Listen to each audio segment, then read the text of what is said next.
Hi, my name is Chris Brehmer. I'm an engineer here at Kittelson Associates. Development services is a work area or market area where we serve clients. They can be public agencies, they can be private developers, but ultimately they are trying to develop land.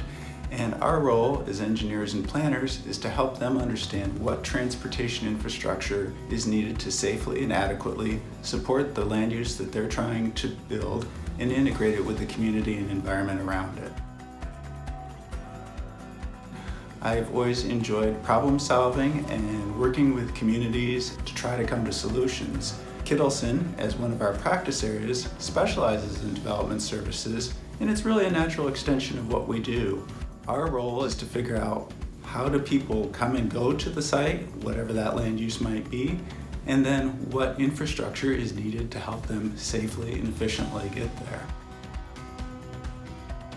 I'm working right now on a major hospital campus master plan on the Oregon coast. How do they stay integrated with the community, and how do we get people safely to and from the campus? As a regional hospital in a rural area, they are the center of the community. They're a major employer, and they are a service that many people need.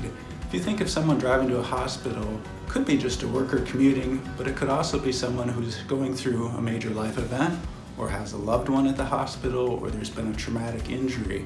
And so when they get there, they need to know where to go. It's got to be clear, it's got to be unimpeded, and whether they're walking, running, driving, or arriving by helicopter, the last thing they need to be worried about is how to make transportation work.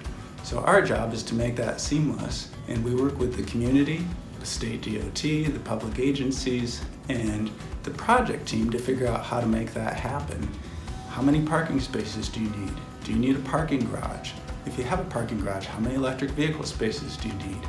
What's the best way to get people in and out of the campus? Do they need a main driveway? Do they need multiple driveways? Should the ambulances have a separate way in and out?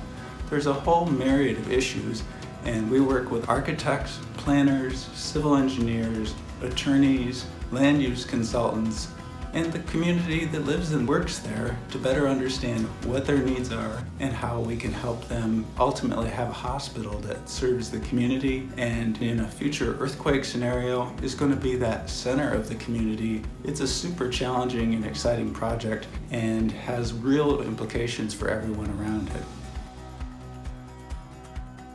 Certainly you can go to Kittelson's website and read about development services. You can contact myself or other members of our staff.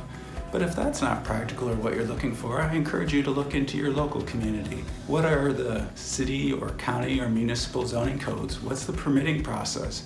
There's a treasure trove of information on the internet, and with just a little bit of searching, you can find out what rules apply in your community.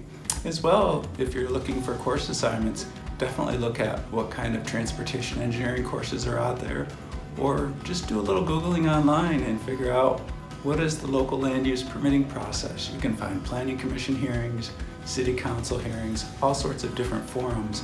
And within those, you'll probably find some interesting information about traffic too. So check it out and let us know if you have questions.